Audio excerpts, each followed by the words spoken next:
আসসালামু আলাইকুম ওরহমতুল্লাহি ওবরকাতু। জিলহজ মাস খুব সন্নিকটে, আর এই মাসে অতি গুরুত্বপূর্ণ কয়েকটি আমল রয়েছে যেগুলোকে আমরা আসলে গুরুত্ব দিই না। এমন তিনটা আমলের কথা আপনাদেরকে জানাবো যেগুলো অতি গুরুত্বপূর্ণ, এবং এগুলো জিলহজ মাস আসার আগে থেকে আমাদের জানতে হবে এবং জিলহজ মাসের শুরু থেকেই আমাদের সেগুলো পালন করতে হবে। এমন তিনটি আমল নিয়েই আজকের এই ভিডিও।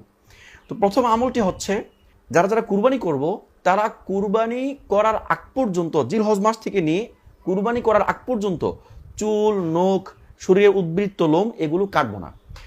মুসলিম শরীফের 1977 নম্বর হাদিসের মধ্যে আল্লাহ নবী সাল্লাল্লাহু আলাইহি ওয়াসাল্লাম বলেছেন, ইদা দাখালাতিল আশরু ওয়া আরাদা আন ইউদহিয়া ফালা ইয়ামাসসা মিন বাশারিহি ওয়ালা মিন শা'রিহি শাইআন। যখন জিলহজ মাস শুরু হয়ে যায় আর তোমাদের কেউ কুরবানি করতে চায়, তাহলে সে যেন কুরবানির আগ পর্যন্ত নিজের চুল, নিজের শরীরের উদ্বৃত্ত লোম কোনো কিছুই না কাটে। বুঝে গেল যে জিলহজ মাস শুরু হওয়ার পর থেকে কুরবানি করার আগ পর্যন্ত আমরা কেউ চুল, নখ এবং শরীরের উদ্বৃত্ত লোম কোনো কিছু কাটবো না। আর দ্বিতীয় আমলটি হচ্ছে, জিলহজ মাস শুরু হওয়ার পর থেকে কুরবানি ঈদের দিন এর আগ পর্যন্ত, অর্থাৎ 9 তারিখ পর্যন্ত এই 9 দিন রোজা রাখার অনেক বেশি ফজিলত হাদিসে বর্ণিত হয়েছে। এমনকি এই 9 দিন সম্পর্কে আল্লাহ তাআলা নিজেও কসম করেছেন। আল্লাহ তাআলা সূরা ফাজরের মধ্যে বলেন, ওয়াল ফাজরি ওয়া লায়ালিন আশর, 9 রাত্রি বা 10 রাত্রির কসম। তো আল্লাহ তাআলা 10 রাত্রি বা 9 রাত্রি কসম করেছেন। আর দিনের বেলার ফজিলত সম্পর্কে আল্লাহ নবী সাল্লাল্লাহু আলাইহি ওয়াসাল্লাম বলেছেন, মা মিন আমালিন আলা আমালুস সালিহু আহাব্বু ইলাল্লাহি মিন হাযিহিল আইয়াম। আল্লাহ নবী সাল্লাল্লাহু আলাইহি ওয়াসাল্লাম বলেছেন, বান্দারা যতগুলো আমল করে থাকে সব আমলের মধ্যে এই 9 দিনের আমলের চাইতে বেশি আল্লাহর কাছে প্রিয় কোনো আমল নাই। অর্থাৎ এই 9 দিনের আমলগুলো আল্লাহর কাছে খুবই প্রিয়। এজন্য ইনশাল্লাহ আমরা এই 9 দিন ইনশাল্লাহ রোজা রাখবো এবং কোরআন তেলাওয়াত সহ যাবতীয় আমল, দান, সাদাকা এগুলো বেশি করে করবো।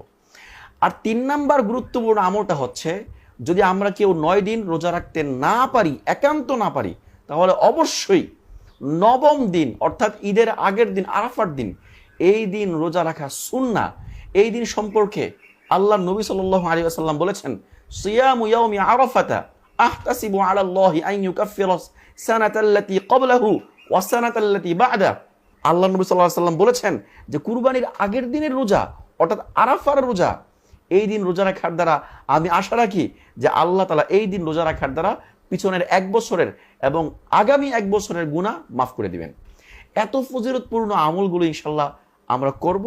এছাড়াও আরো অনেক আমল আছে, যেমন হজ করা, তারপরে কুরবানি করা, তাকবীরে তাশরিক, এগুলো সম্পর্কে ইনশাল্লাহ অন্য কোনো ভিডিওতে দলিল সহ ইনশাল্লাহ আলোচনা করব। আজকের এই ভিডিওতে আমরা যা বুঝলাম 3টা আমল। একটা হচ্ছে, যারা কুরবানি করব তারা জিলহজ মাসের শুরু থেকেই নখ, চুল এবং শরীরের উদ্বৃত্ত অবাঞ্ছিত লোমগুলো কাটবো না। 2 নম্বর হচ্ছে, আমরা যারা পারি ইনশাল্লাহ 9 দিন রোজা রাখবো, অন্য আমলে ইনশাল্লাহ ব্যস্ত সময় পার করব। আর 3 নাম্বার হচ্ছে, অবশ্যই 9ম দিনের রোজাটা আমরা সকলে ইনশাল্লাহ রাখার চেষ্টা করব। আল্লাহ তাআলা আমাদের সকলকে বুঝার, আমল করার তৌফিক দান করুন।